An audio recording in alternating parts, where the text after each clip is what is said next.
Telegraph says NHS will need more tax rises, signals Reeves. Budget vow to rebuild the broken NHS. It's not beaten, but it is broken, they say. And finally, billions in the budget still won't cure the NHS, admits Streeting. So, Roy, very good morning to you. It sort of strikes me to say, well, it's all very well giving billions and billions of pounds to the NHS. If they're already admitting it's not going to make any difference, what's the point?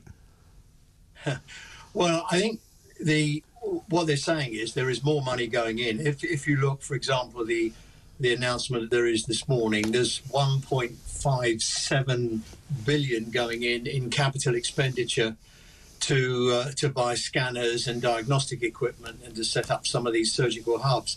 You can't do that overnight. I mean, you can't buy a scanner off the shelf. There's a huge lead time on buying any of this stuff. So although the money is going to be spent now, and then it'll take time to set it up, commission it and get it running. Right. The target, of course, is 40,000 new appointments a week by the end of this Parliament, or it's by the end of this year, excuse me. And so we've got until next July to get this up and running. The new money, actually, that's been announced doesn't come in until next April. It's in the new financial year. So we can't spend it anyway. I guess some of the orders and some of the planning will be put in place, but you can't do it until we got the stuff. And putting a scanner into a building, these scanners, MRI scanners particularly, have to be put on a huge concrete bed to stop them vibrating. It's a big construction undertaking, so you can't just click your fingers and make it happen. Well, that's what I was thinking, because when I read this announcement yesterday, before it was actually announced, if you like, £70 million for new radiotherapy machines. I don't know how many radiotherapy machines that is, but I'm assuming you can't, as you say, you can't just go and buy them all in Argos, can you? You've got to order them, and maybe you've even got to commission them.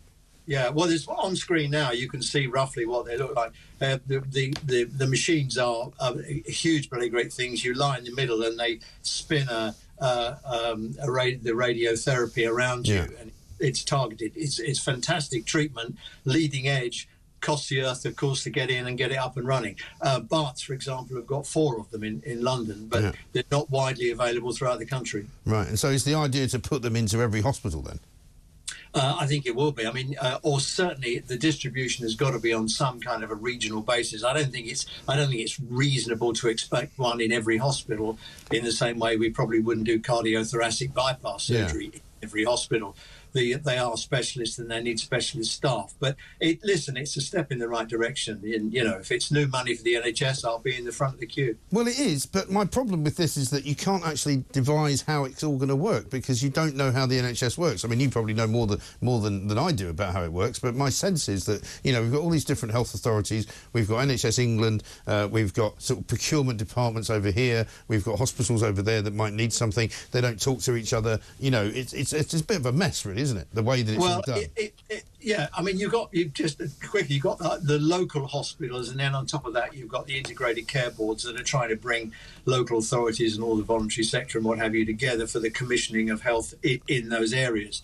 They were a legacy from Andrew Lansley. There are too many of them, and it's pretty clear that the numbers of them will be reduced as they settle down. As far as procurement is concerned, procurement is done nationally, as you would expect, because you can leverage the volumes that the NHS buy. If one hospital goes out and buys something, it's not a great idea. If the NHS needs 20 of them, they might as well buy them all in one lump and get the discount. Right.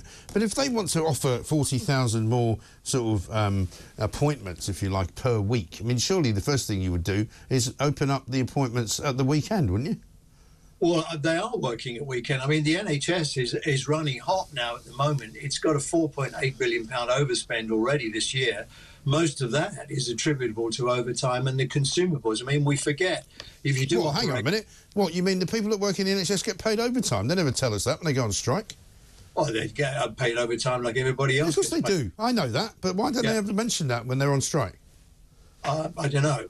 Because they're liars. I think the strike was for reasons other than overtime payments. But no, I know. But whenever you speak to these doctors who go on about, we only make £15 an hour, absolute cobblers, right? And when the nurses say, we have to work so many extra hours because we can't get the job done in the time that we've got, you get paid overtime for working extra hours. I just wish people would be honest. But you don't. I mean, if they don't get overtime. Well, yes, they do get overtime if it's recognised as coming in and doing an overtime shift. if at the end of their shift, for example, someone's very ill and they carry on and look after that person during the handover period and they're there for a couple of hours more, they don't get paid overtime for that. It's called discretionary overtime. Well, yeah, but they presumably will get time off in lieu or something if they do a lot of that. No, they don't. No. Well, that's ridiculous then, isn't it?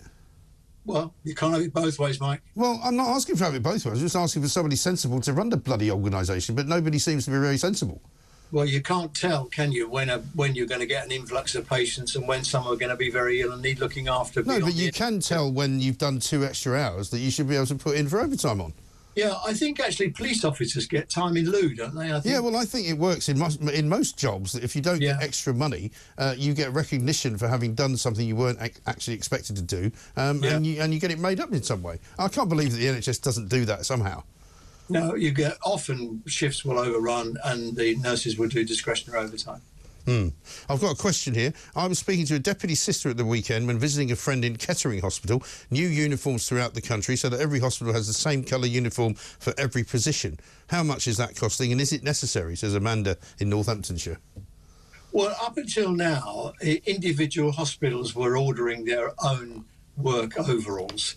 And again, it's a question of leveraging procurement. If you can buy all the uniforms from one supplier or maybe a couple of suppliers and they're all the same, then you leverage the discount on cost. So it makes sense, I think.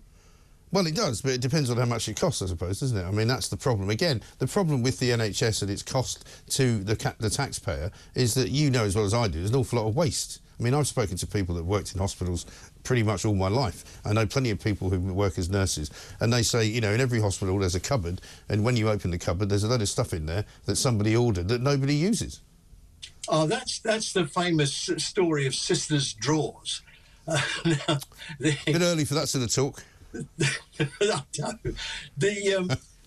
What happens is that you get things that are used on the ward a lot, and within the hospital, all of the consumables are replaced by the estates department, and they come up and put it all back.